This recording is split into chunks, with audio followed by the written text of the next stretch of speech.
Унчукпайсың, таарынып калсаң керек. Азаптанып, аябымды тартам демек. Кыш сүйгөн жүрөгүм менен сүйүп, сени да кыш кылып алсам керек. Телеалпаруучу Канышай Рыспекова жолдошу менен ажырашкандыгын ачыктады.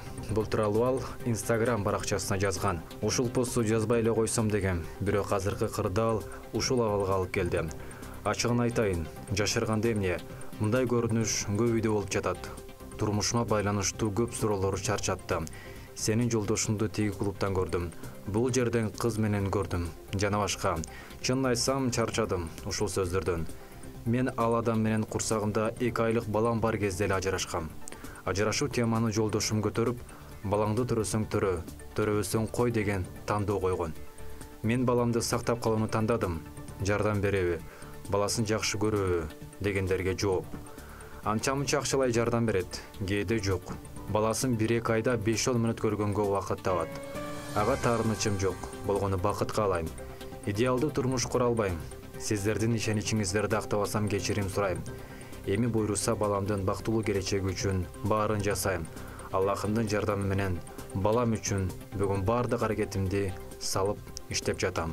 Буйруса бизде баары жакшы болот. Мындан ары ал адам менин жашоомдо өткөн чакта болуп калат. Жана анын кыймыл аракети мени кызыктырбайт.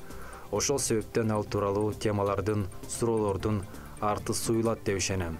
Бактылуу болуңуздар деп жазган телеалпаруучу Канышай Рыспекова. Эске салсак, жаш алпаруучу журналист Канышай Рыспекова турмуш жолуна Нурлан аттуу жигитке баш кошкон. Жубайлар 2017-жылдын 30-ноябрында баш кошуп, 1-декабрь күнү мыйзамдуу түрдө никеге турушкан. Ал эми 12-декабрда Борбордогу тойканалардын биринде заманбап үйлөнүү тоюн өткөрүшкөн болчу. Тунжурайсың, санаага салсам керек. Аябымды азайып тартам демек. Күз сүйгөн жүрөгүм менен сүйүп, сени да күз кылып алсам керек. Карабайсың, кайгыга салсам керек.